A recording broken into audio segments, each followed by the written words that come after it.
그래서 성경은 곳곳마다 너희가 성령이 아니고서는 그리스도를 향하여 주라 고백할 자가 없느니라.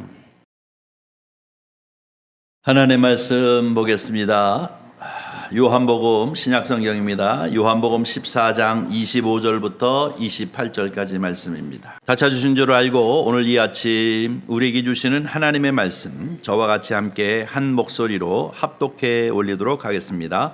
내가 아직 너희와 함께 있어서 이 말을 너에게 하였거니와 보혜사 곧 아버지께서 내 이름으로 보내실 성령 그가 너희에게 모든 것을 가르치고 내가 너희에게 말한 모든 것을 생각나게 하리라. 평안을 너희에게 끼치노니 곧 나의 평안을 너희에게 주노라.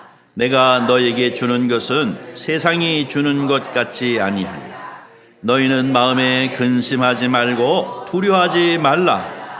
내가 갔다가 너에게로 온다 하는 말을 너희가 들었나니 나를 사랑하였더라면 내가 아버지께로 감을 기뻐하였으리라. 아버지는 나보다 크심이니라. 아멘. 이제 우리 오늘 본문 말씀을 가지고 함께 은혜를 나눌 제목입니다. 보혜사 성령님입니다. 저를 따라해 주세요. 보혜사 성령님. 한 번 더 합니다. 보혜사 성령님. 네. 지난해이죠. 2024년에도 우리가 사도행전을 했습니다. 사도행전을 거의 한 5, 6개월 정도쯤 했는데 1장서부터 12장까지 했습니다. 그리고 올해는 13장서부터 15장까지 했습니다. 이 사도행전을 지난해도 우리가 그리고 또 올해도 이렇게 쭉 말씀을 통해서 은혜를 받으면서 여러분 무엇이 생각납니까? 제가 늘 설교를 할 때마다 간간히 느끼지만 여러분 설교를 들으시면서 왜 이 책을 창세기라고 했나 그걸 알겠다 하고 그런 깨달음이 있으십니까? 이 사도행전은 왜 이걸 사도행전이라고 이름을 줬구나 하는 생각을 여러분 깨달으십니까? 사도행전이라는 얘기는 누구니까? 사도가 예수님의 제자들 아닙니까? 이 사도들이 어떻게 움직였는지 그거의 행적들을 기록한 책이다라고 해서 사도행전입니다. 그렇죠? 우리나라의 전할 적이 기록이라는 뜻이지 않습니까? 책이라는 뜻인데 이 사도행전, 사도들의 기록이다. 사도들의 행동을 활동한 기록이다. 그래서 사도행전인데요. 가만히 조금 이 사도행전을 1장서부터 15장까지 계속 해가면서 여러분 한 가지 생각이 나요. 이거는 사도행전만이 아니라 성령행전이네. 왜? 성령이 오시면 권능을 받아 유대와 사마리아와 땅끝까지 이르러 내 증인이 되리라 라고 이렇게 1장이 말씀하셨는데 2장이 정말로 성령이 임했어요. 50일 만에 이 마가의 다락방에 성령 강림이죠. 오순절 날 50일 만에 성령 강림이 임해서 그 한 사람 한 사람에게 하늘로부터 바람 같은 것이 급한 바람 같은 것이 불고 성령에 임하시는데 불의 혀같이 한 사람 한 사람 다 임하더라. 그렇죠? 그런데 그 임하는 그 표현으로 어떤 표현으로 어떻게 되어집니까? 그들이 세술에 취한 것 같이 방언을 말한다라고 이렇게 얘기하고 있지 않습니까? 그리고 나서부터 이 사도들이 변했어요. 완전히 변해서 그들이 정말로 예수의 마음을 가지고 복음을 증거하고 증인으로서의 삶을 살아가는 이런 모습들이 3장, 4장, 5장, 6장, 7장 쭉 되어져서 12장까지 우리가 갔습니다. 자, 그런데 이 사도행전에 보면은 이 성령행전이구나 하는 것을 깨닫지만 또 하나 깨닫게 되어집니다. 그것이 뭐냐면 교회 행전입니다. 그죠? 12장까지는 그다지 그닥 몰랐었는데 이 1차 전도 여행인 이 13장서부터 14장까지 약 2년 동안 이 바울이 복음을 전하면서 교회를 세워나갔다가 온갖 핍박을 당하면서도 불구하고 또 성령께서 함께 하셔서 기적을 행하시는 일들을 통해서 교회를 자꾸 세워나. 가는 곳마다 핍박도 있었지만 가는 곳마다 성령에 충만하여 새 사람으로 그리스도인이 되어진 사람들이 많았어요.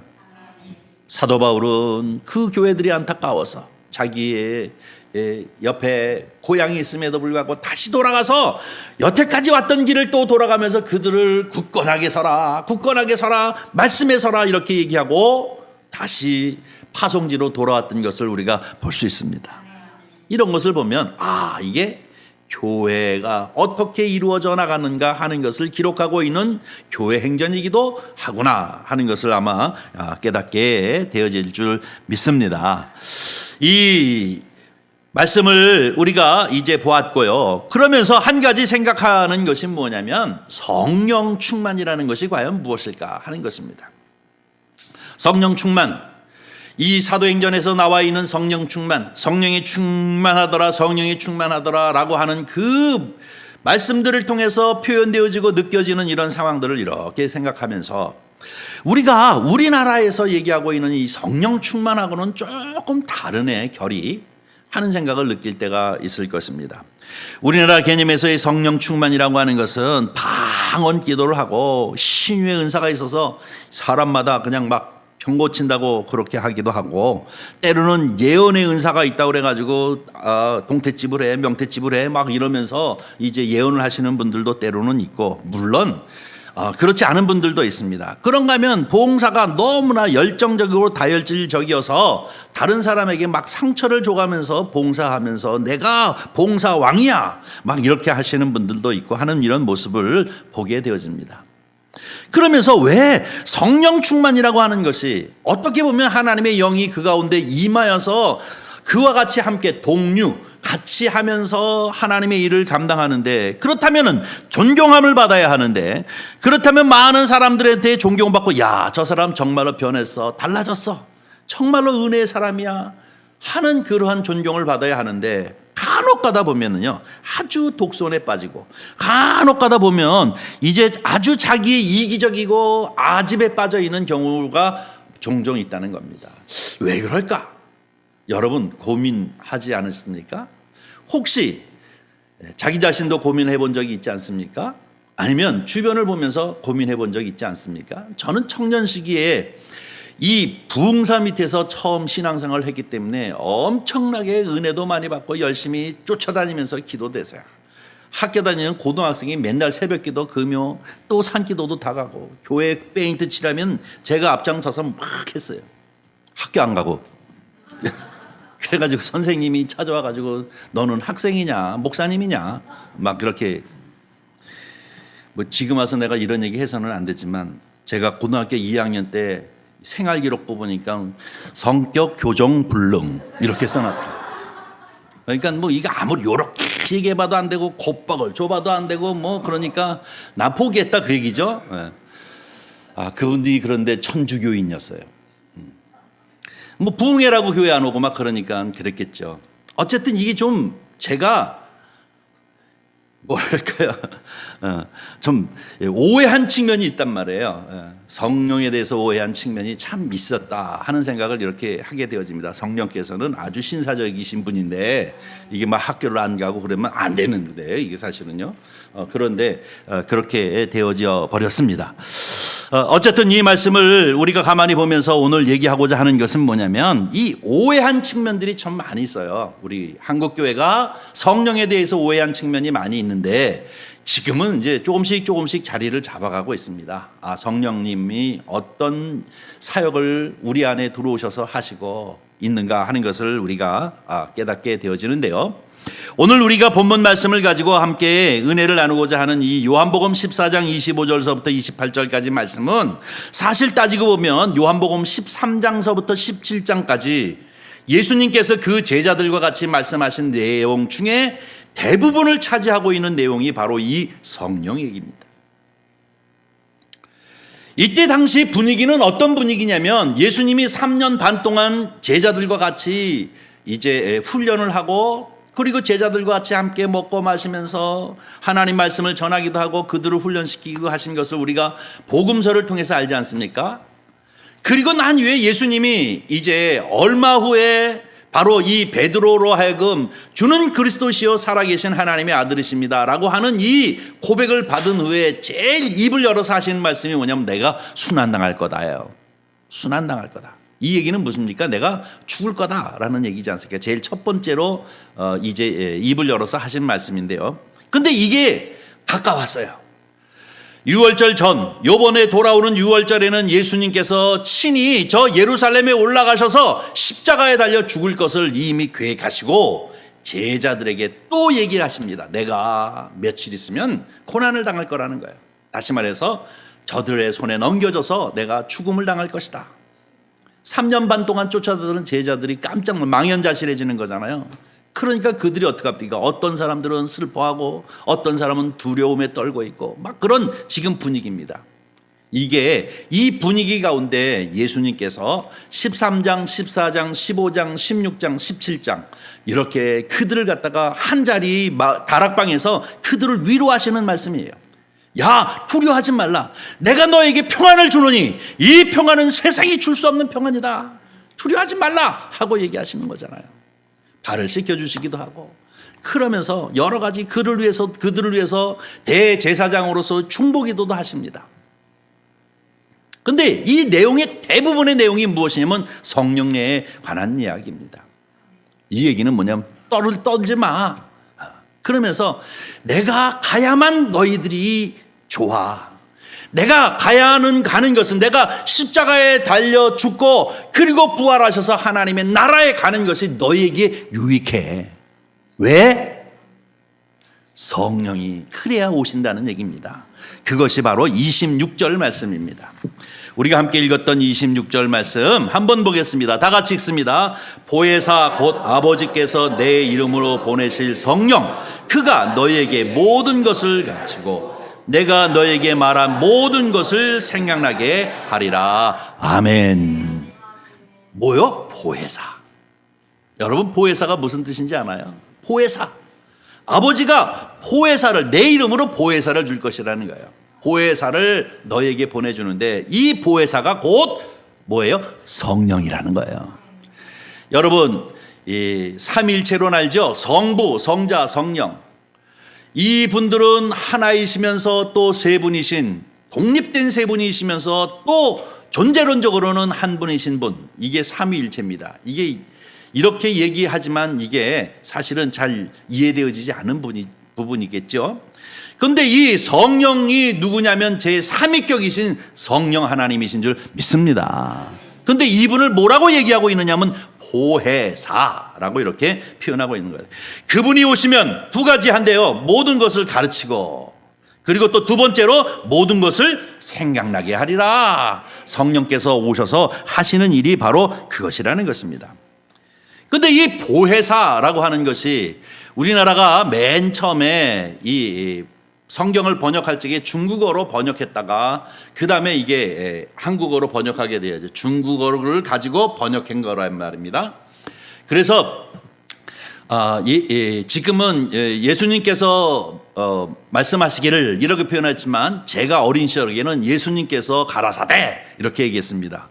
그런데 그 전 어른들은 성경이 예수께서 이렇게 했다는 그 이유는 뭡니까? 이게 중국 성경을 우리가 번역했구나 하는 것을 느끼게 되죠.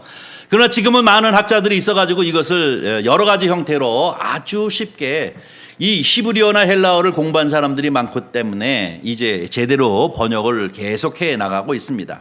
근데 이 보혜사라고 하는 것이 어떤 의미를 가지고 있는 그 한문 표기냐면은요, 이 보자가 지킬 보 그 다음에 은혜 해자에다가 스승사자를 썼습니다. 그게 보혜사라는 뜻입니다. 근데 이게 완벽하게 이 헬라어로 얘기하고 있는 이 파라클레토스라고 하는 그 보혜사라는 이름을 정확하게 해석하지 못하고 있다는 겁니다. 이 보혜사라고 하는 것은 돕는 자, 혹은 위로자, 혹은 대언자, 혹은 상담자 이런 다 뜻을 가지고 있는데 지키고 은혜를 베푸는 스승 요거는 너무나도 한계가 있어요. 원래 의미를 다 넣고 있지 못하는 단어가 이 보혜사예요.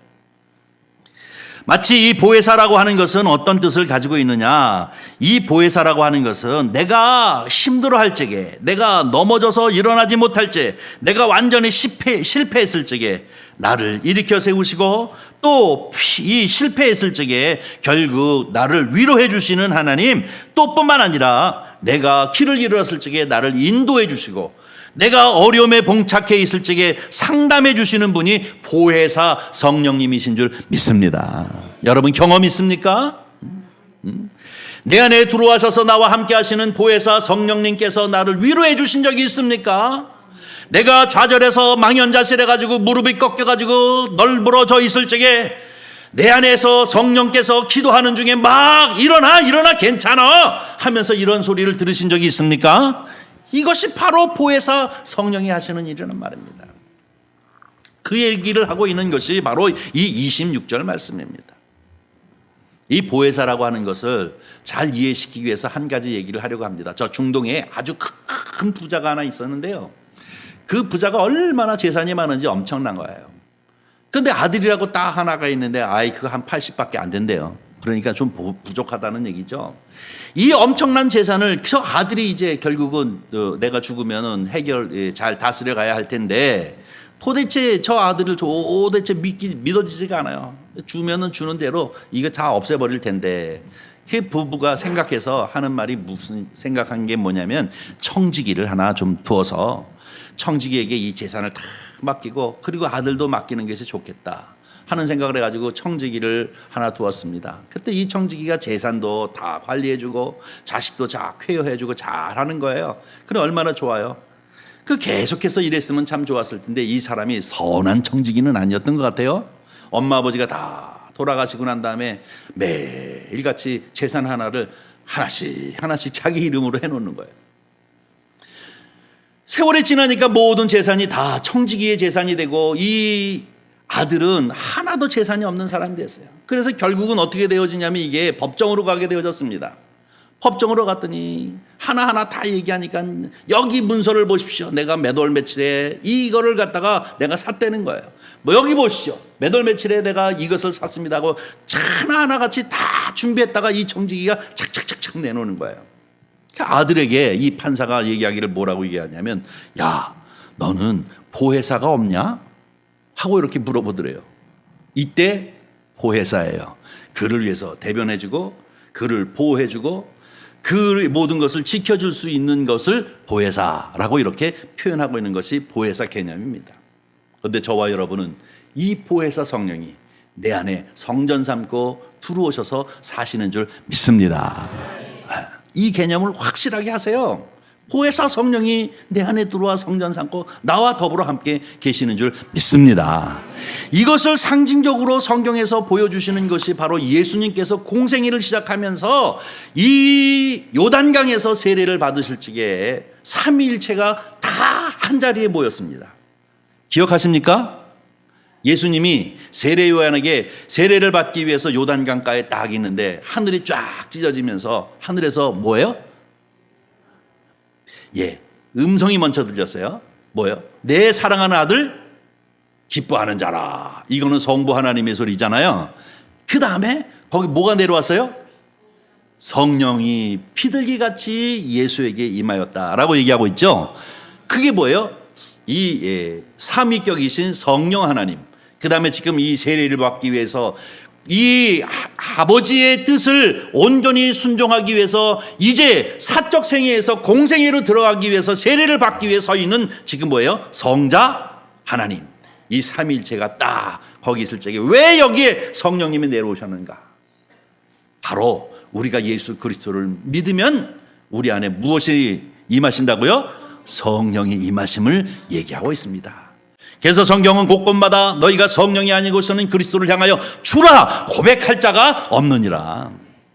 저와 여러분이 이 아침에도 주님 앞에 나와 예배할 수 있는 것은 여러분의 힘이 아니라 여러분 마음 가운데 계시는 성령께서 우리와 함께 같이 흐르고 있는 이 동류하심으로 우리가 이 기쁨 가운데 예배를 드리는 줄 믿습니다.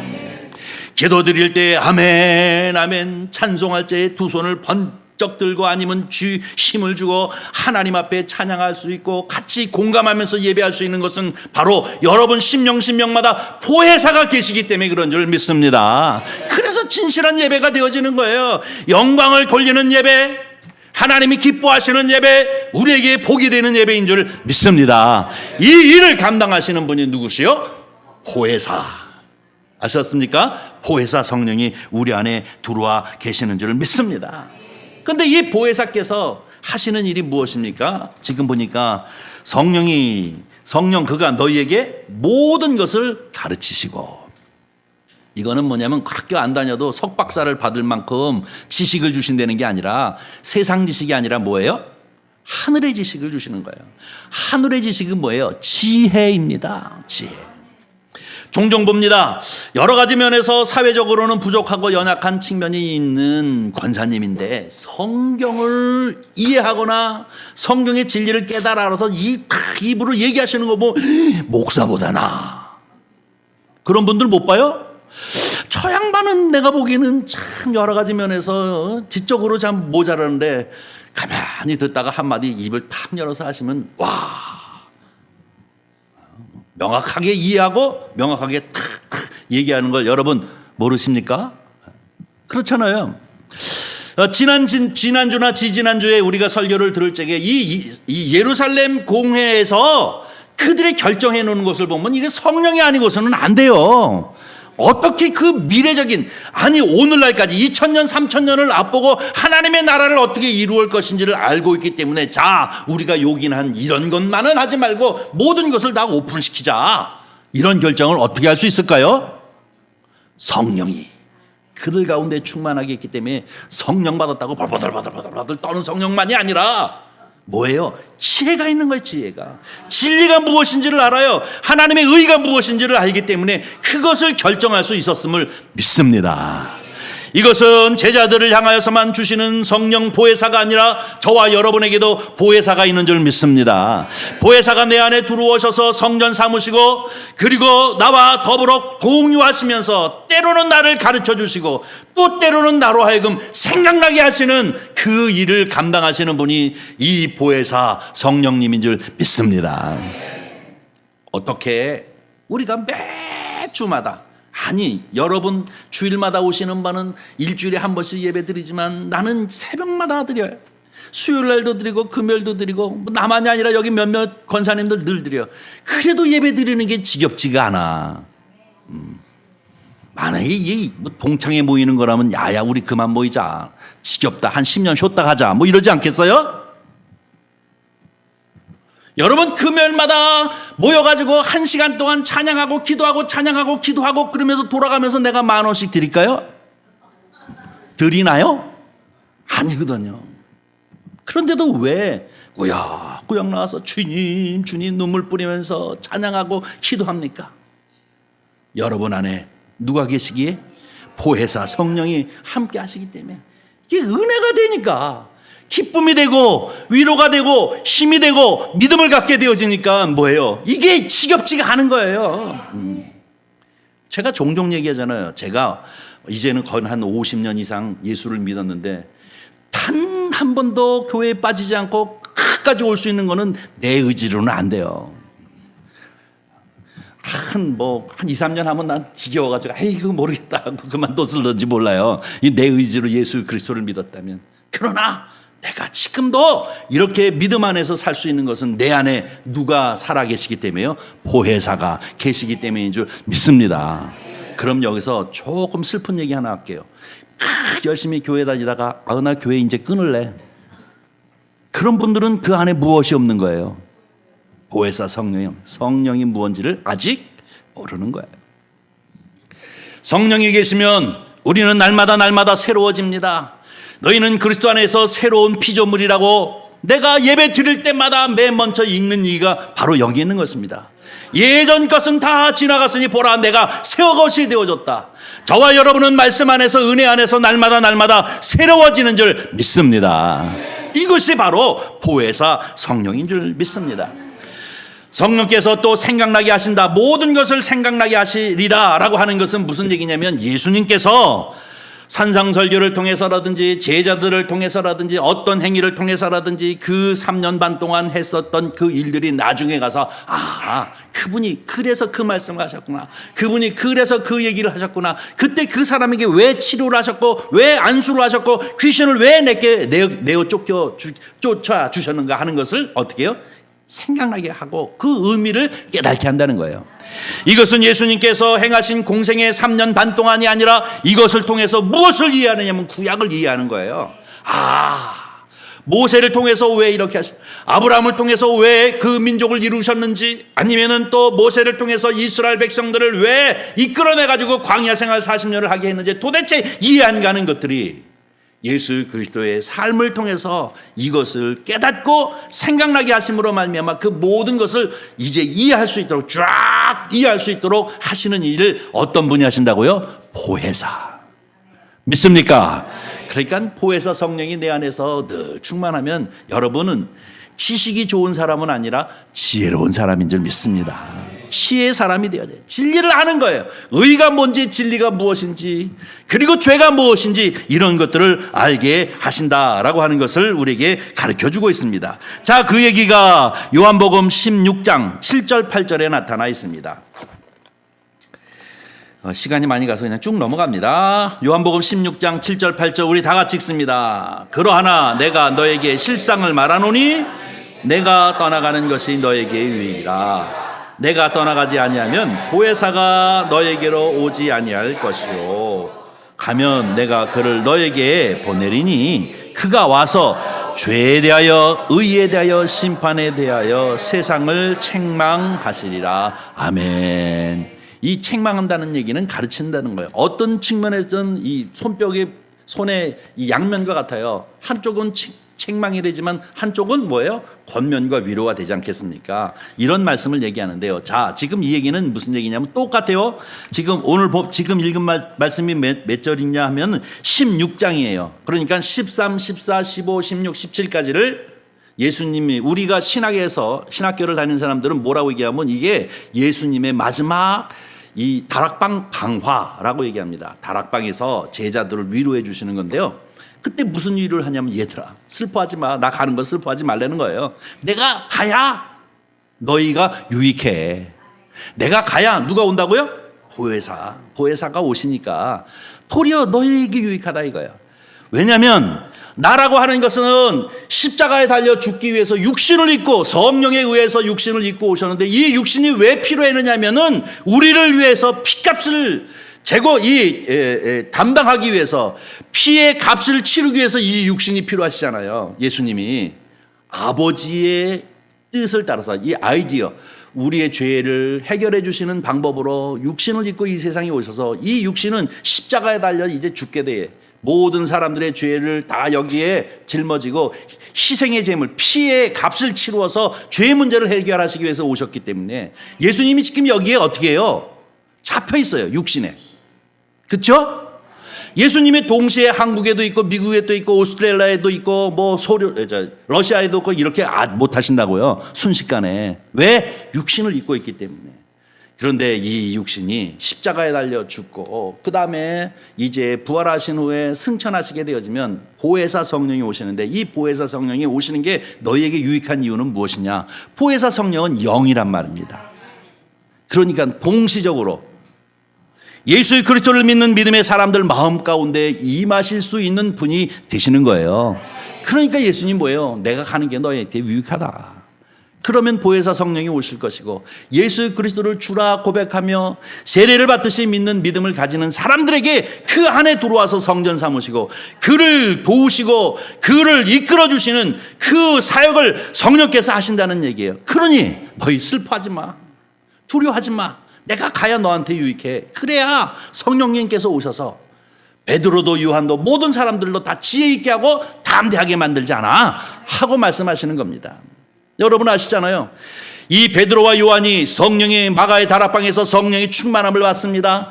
그리고 그는 그 이전에도 성전에 올라가서 하루에 3번씩 기도하듯이 성령이 충만해서도 이 성전에 올라가서 12시에 기도하러 올라갔다가 어떻게 누구를 만나요? 안진뱅이를 만나잖아요. 미문에서 한 푼 줍시오, 한 푼 줍시오. 근데 그 이전에서 40년 동안 한 번도 걸어보지 못한 사람이 매일같이 거기서 한 푼 달라고 그랬어요. 때로는 저 기억하지는 못하지만 베드로와 요한은 거기를 다니면서 아마 돈 몇 전짜리 있으면 주고 또 주고 했을 거예요. 그런데 그날은 달라요. 애라 그러면 안 되겠구나. 베드로가 달라졌어요. 뭐라고요? 한 푼 주는 게 아니에요. 나한테는 은근 없지만 뭐가 있다고요? 예수의 이름으로, 예수의 이름이 있다. 그런데 그거 줄게. 일어나 걸어라 하고 얘기했더니 어떻게 해요? 다리에 힘이 들고 거기에 또 근육이 생기고 그러면서 뛰기도 하고 걷기도 하고 너무너무 기뻐가지고 같이 올라가서 성전에 올라가서 어떻게 해요? 하나님을 찬양했다라고 얘기하고 있어요. 근데 여기로 끝나면 얼마나 좋아요. 그랬더니 예루살렘이 발칵 뒤집어졌어요. 이 뭔 일이야? 발칵 뒤집어졌어요. 그러면서 졸졸졸졸 많은 사람들이 따라다니면서 베드로에게 그 능력의 말씀을 좀 들어달라고 하니까 사내들인 공회에 거기에 있는 제사장이라든지 학자들이 이런 사람들이 또 발칵 뒤집어졌어요. 야, 큰일 났다. 유대교가 위기에 빠졌구나. 저놈들을 어떻게 잡아다가 족쳐야 될 텐데, 그리고 입을 탁 다물도록 해야 되는데, 그래 베드로하고 요한을 잡아오지 않습니까? 그리고 세워놓고 여러 가지 질문을 합니다. 그런데 어떻게 해요? 베드로가 지식 없는 사람이 어부가 아니야. 어부가 아니에요. 거기에 있는 율법학자들이 입을 딱딱 다물 수밖에 없을 만큼 뭐 묻는 것마다 답을 딱딱딱딱 해야 되는 거예요. 어떻게 그랬을까요? 보혜사 성령이 그로 하여금 생각나게 하셨어요. 그로 하여금 지혜가 있게 하시는 줄 믿습니다. 여러분, 우리 무시하지 맙시다. 서로 우리가 보혜사 성령이 우리 안에 있는 분들이에요. 보혜사 성령이 하시는 일이에요. 방언을 하고 예언을 하고 귀신을 내어쫓고 하는 일들만, 그거는 은사적인 그런 일들만 하는 것이 아니라 더 근본적으로 내 안에 들어오셔서 나와 더불어 성전 삼고 내 안에 들어오셔서 나와 더불어 살 뿐만 아니라 나를 인도하시는 보혜사인 줄 믿습니다. 나를 위로하시는 보혜사인 줄 믿습니다. 나를 담대하게 하시는 보혜사인 줄 믿습니다. 이것이 바로 보혜사 성령님이십니다. 그런데 우리가 함께 읽었듯이 뭐예요? 죄에 대하여, 의에 대하여, 심판에 대하여 어떻게 한다고요? 의와 죄와 심판에 대해서 이제 깨닫게 한다는 것입니다. 그가 와서 죄에 대하여, 의에 대하여, 심판에 대하여 세상을 책망하리라. 깨닫게 해주신다는 얘기예요. 여기서 얘기하는 죄는 어떤 죄입니까? 남을 죽이는 살인죄, 도둑질죄, 또 아니면은 폭행죄, 이런 것 말하는 것 아니에요. 무슨 죄요?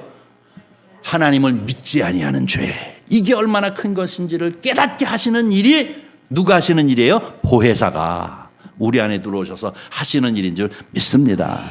여기 또 의에 대해서라고 하는 것은 무슨 얘기입니까? 하나님과 우리가 어떻게 바른 관계를 유지해야 하느냐 하는 것을 가르쳐 주시는 것이 성령께서 우리 안에 보혜사로 오셔서 우리를 도우시고 우리로 하여금 깨닫게 하시는 분이 바로 그 일을 감당해 내시는 줄 믿습니다. 심판에 대하여서라고 얘기하는 것은 무슨 얘기입니까? 이 심판이라고 하는 것은 결국 마지막 때에 하나님이 이 세상을 심판하실 것이라고 하는 사실로 믿게끔 할 뿐만 아니라 거기에는 우리가 이제 정말로 심판에 설 적에 이것은 심판, 어떤 심판입니까? 우리는 바로 상급 심판이지 않습니까? 이것을 깨닫게 하시는 일을 감당하시는 분이 바로 보혜사 성령님인 줄 믿습니다. 이것을 아는 것, 이 일을 감당하는 것입니다. 자, 그 다음에 이제 또 한 군데 더 보겠습니다. 16장 13, 14절입니다. 다 같이 읽습니다. 그러나 진리의 성령이 오시면 그가 너희를 모든 진리 가운데로 인도하시리니 그가 스스로 말하지만 오직 들은 것을 말하며 그가 내 영광을 나타내리니 내 것을 가지고 너에게 알리시겠습니다. 아멘. 무슨 얘기인지 알죠? 해석하지 않아도 진리의 영어, 이 진리의 영이 뭐예요? 보혜사. 그분이 우리 가운데 오시면 모든 것을 깨닫게 하는 것이란 말이에요.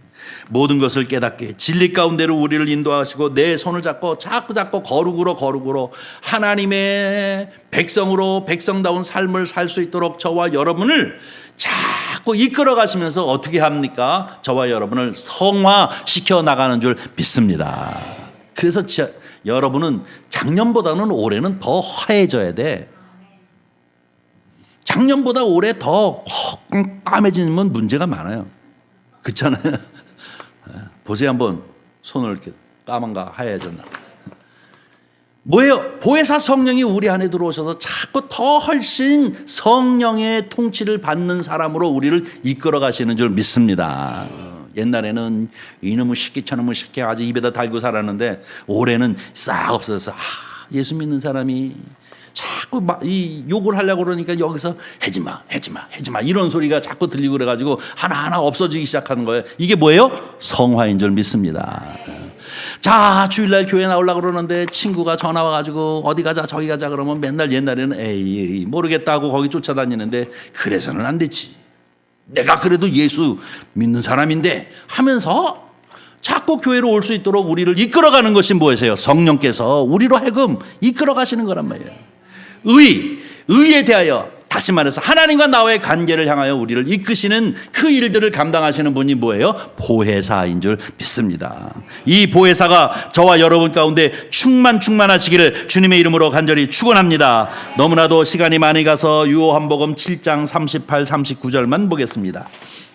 넘어가시고 7장 38, 39 다 같이 읽습니다. 나를 믿는 자는 성경의 이름같이 그 배에서 생수의 강이 흘러나오리라 하시니 이는 그를 믿는 자들이 받을 성령을 가리켜 말씀하신 것이라.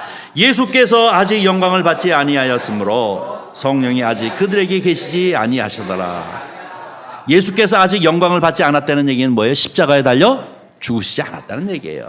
그 이전에 지금 제자들과 같이 말하는 것인데 그분께서 하시는 말씀이 뭐예요? 보혜사 성령이 너희 가운데 임하면 성이 어떻게 내 마음 가운데 어떻게 해요? 그 앞절로 가 보세요. 38절 나를 믿는 자에게는 성령의 이름과 같이 그 배에서 무엇이요? 생수의 강이 흘러나오리라 하시니 그 다음에 39절 이는 그를 믿는 자들이 뭐예요? 받을 성령을 가리켜 말씀하십니다. 내 배에서 생수가 강같이 흐르는 것은 곧 성령의 역사라는 거예요. 성령을 지칭하는 말씀이다라는 것입니다. 사랑하는 성도 여러분, 우리가 예배를 드릴 때 진심으로 예배 드리는 사람 있잖아요. 예배를 드릴 때 최선을 다해서 찬양하고 예배 드리는 사람 뭐예요? 보혜사 성령이 내 안에 계시기 때문에 이 기쁨이 무엇인지를 알기 때문에 함께 기뻐하는 거예요. 함께 즐거워하는 거예요. 기도도 찬양도 예배도 모든 것 정말로 진심으로 드릴 수 있는 것은 무엇이면 보혜사가 내 안에 성전 삼고 내 안에 들어오셔서 사시기 때문에 나로 하여금 깨닫게도 하시고 은혜를 받게도 하시고 인도하시고 하는 그런 역사가 있기 때문에 하나님을 향하여 언제나 우리가 진실함인 줄 믿습니다.